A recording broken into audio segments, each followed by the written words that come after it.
It's Luke Howard live at lunchtime!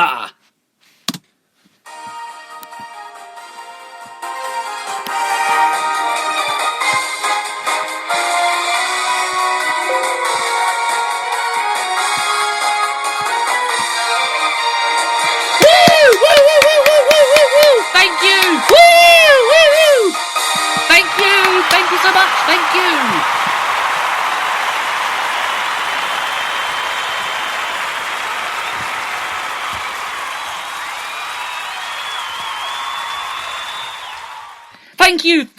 Thank you. Hello, afternoon, hello, welcome to Britain's brightest, best radio show. My name's Luke Howard, the one and the only. It's great to have your company this lunchtime, as always. It's Thursday, the 28th of January, and we're actually starting today with a very special mention because it's my Nan's 81st birthday. Happy birthday, Nan. It's her 81st birthday today. So I know she's listening, so a very happy birthday to her for today. And I hope she has a fantastic day as well. So a very happy 81st birthday to my Nanny Vi, whose birthday it is today. Happy birthday, Nan, and have a lovely day.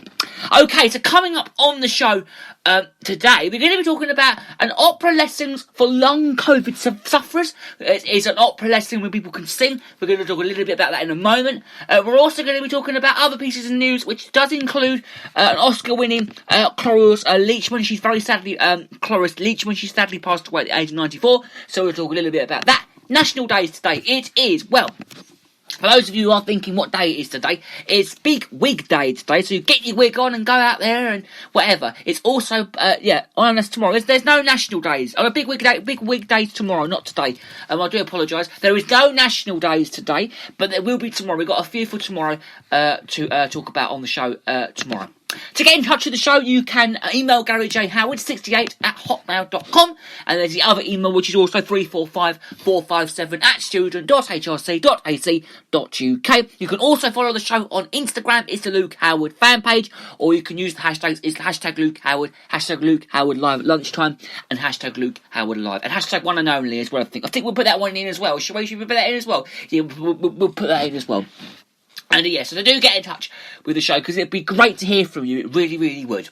Okay, so let's get cracking on with Britain's brightest show today, because we're talking opera lessons now for long COVID survivors, and I never knew this. How big this story to talk about? It's quite an interesting story, because a mum of two, we're going to listen to this in a minute. It's one of the early participants of a joint venture between English National Opera and Imperial College London. It's to help those feeling the effects of long COVID, and for those who are, it's to do with it's to do with suffering. So if you're worried about it and all that and you want to escape from it, this is a great thing to talk about, because they're doing opera lessons online. And I think I might even join this. I don't know how you can get in touch with the people doing it, but it sounds very good. It's a national opera lesson. So let's listen to it now. So my name is Susie. If I use my voice as the ink and my finger is the pen. So write your name.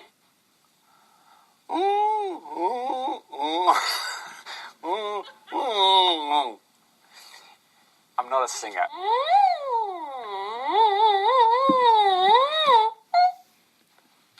Good. One of the things that's really hard if you've been unwell for a long time is that you've potentially never been particularly conscious of how you breathed when you were well.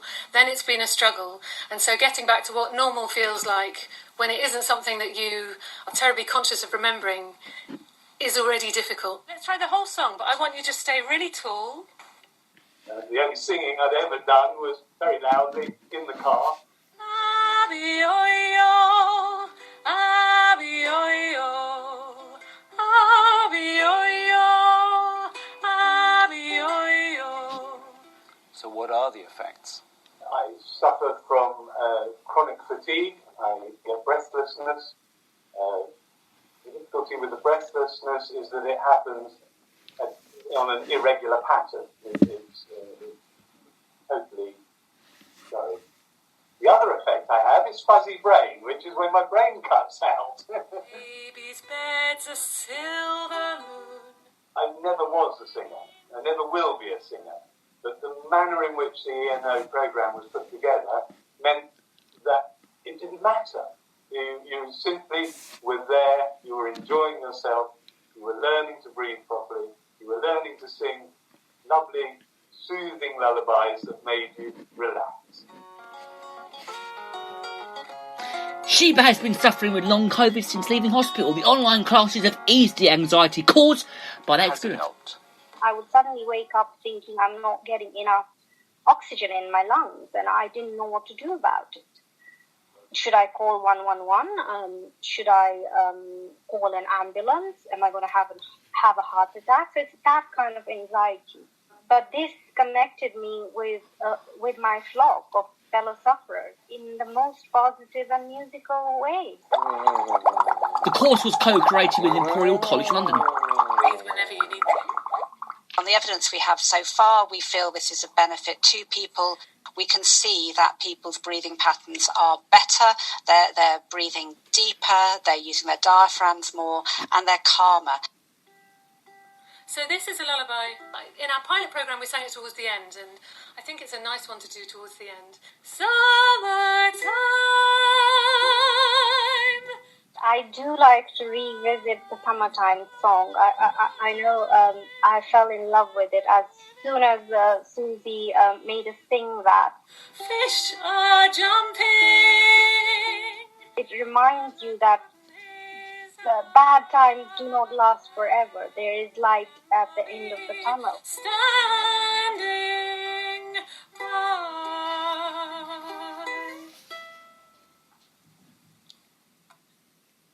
Great video there. I mean, I think that was very good the way they done it. I'm thinking I'd love to join that little class now, but it's with great results. The pilot program is going to be extended to another 1,000 long COVID patients. Absolutely amazing. Very, very well done. And it made me feel relaxed listening to that. Very, very good. And you can listen to that via the news website, which is bbc.com/English National Opera Lessons for Young COVID Sufferers. Very, very good. And very good, very calming as well, because I was very nice and relaxed while listening to that. Now, from opera singing to Oscar winning. Now, Oscar winner Cloris Leachman, she very sadly passed away at the age of 94.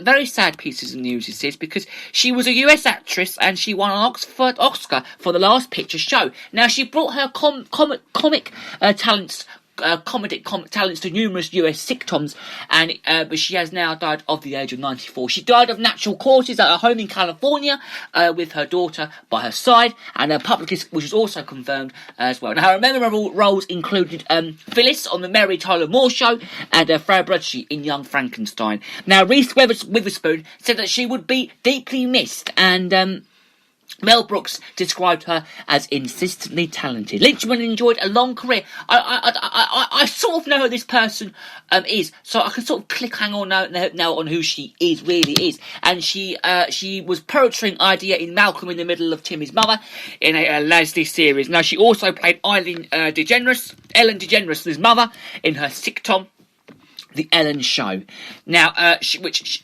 aired in the early 2000s. Now, DeGeneres, who went on to become a hugely successful talk show host, she tweeted, "Oh, I always considered myself lucky for having the chance to work with her, and she will also be very missed as well." And is there anything to talk about? Oh yeah, there is. But she was over her career, and she really was a beauty queen. She was amazing. She starred in films, which is Butch Cassidy and The Sundance Kid, and of course she was also in Crazy Mama as well. Now, performance as a neglected housewife in The Last Picture Show saw her win, but it was also, I think it was something to do with the Best Supporting Actress at the Oscars as well. In her speech, she famously told the audience that she was having an amazing life, and it isn't over that very yet. She also felt that I brought all my life against glitches, and she said, "Look at me, and I'm a hopeless glitch," she said.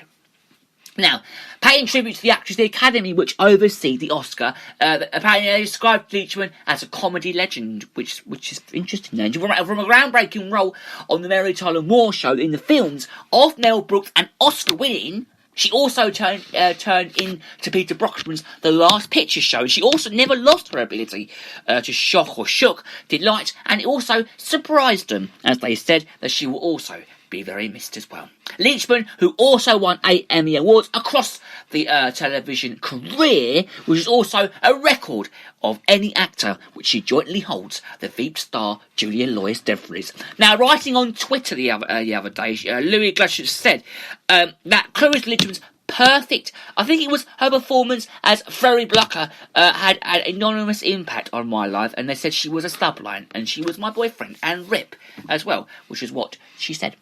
Now,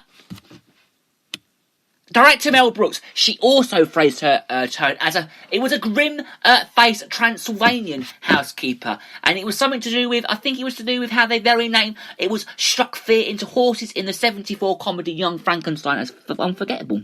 Now, such sad news, Cloris was instillingly talented, and she could also make you laugh or cry, and drop your hat as well. They're always such a pleasure to have on set. Every time there's a hear a horse whinny, I will forever think of Cloris, unforgettable Fleur Blacker, and she is uncreditable, and she will also be greatly missed. Now, Oscar winner actress, this is Viola Davis, she said that she grew up watching Leachman, adding, and she was consistent excellence, and it was also the ability to be morph and bravery, and will also be sorely missed. Now, another Oscar winner, which is Reese Witherspoon, said, truly original and larger than life in every unique performance, and it was an incredible talented actress who will also be very sadly missed. Okay, hang on a minute, we'll leave that one there. I think we'll leave that there. Okay, so in other news today, I want to talk about one more story now, because I wanted to talk about the study which is going to actually been suggesting and going the right in a direction, but not as fast enough. So scientists behind a study tracking and COVID in England. I know we're not really speaking about a lot of this, but I want to just pour it into this bit, because they've been saying that there are signs of a shallow decline in infection levels, but they've also been remaining high as well. Now, with not all regions seeing the same downward trend, pressure on health services is also likely to continue. Some 1.57 of people had the virus between the 6th and the 22nd of January, and they're down from 1.58 in early this month. Now, the estimate is based on swab tests of 168,000 people in households, and it was also confirmed that UK COVID cases based on people with symptoms are having tests that have fallen sharply since the start of that very year. But relevant studies, such as the one which tests people at home with or without symptoms, are thought to provide a more accurate picture of the spread of the virus. The latest figures from the Imperial College London's REACT study, which is one data source used by the government to judge the process in the epidemic cover, which was the first 2 weeks of the third national lockdown. Yes, people, 3 lockdowns. I know. It doesn't sound like 3 lockdowns, but it is 3 lockdowns, and it's been going on and on and on. The latest figures from the Imperial College, though, and it was a data source that was used by the government to judge the process of epidemic cover for the first 2 weeks of the third, as I just said. Now, Stephen Riley, professor of the infectious disease dynamics, it's an Imperial, and they said that the prevalence of the virus was going in the right direction, but not as fast enough. But no means as fast as in lockdown 1. The data found trends varies across England, with signs of a slight rise in the East Midlands, declines in London, the South East, the South West, and levelling elsewhere. But London had the highest proportion of people testing positive, 2.83%, which spent up more than 4% in 13 to 17 and 18 to 24 years old. Now, black or Asian people and those living in a large households or deprived neighbourhoods were more likely to test positive than others. And I never actually knew, because we're talking key workers, but healthcare and care home workers, as well as other key workers, were also more likely to be infected compared with other workers as well. Now, study-led Professor Paul Elliott said infection rates remained very high, but he was definitely heartened by what looks like a decline. Now, the priority was now to drive them more quickly to reduce the pressure on busy hospitals. Now, the crucial care now is that the number of people infected with the virus is the highest level, but they've recorded since they began the testing last May last year, and they're not seeing the sharp drop in infections that happened under the last lockdown. Now, the infections aren't being brought down significantly. Hospitals haven't been able to cope with the number of people that need critical care. Now, more than 37,000 people are in hospital now with COVID in the UK, twice as many as during the first peak back in April last year. But more than 4,000 are on ventilators, more than are at another time during the pandemic.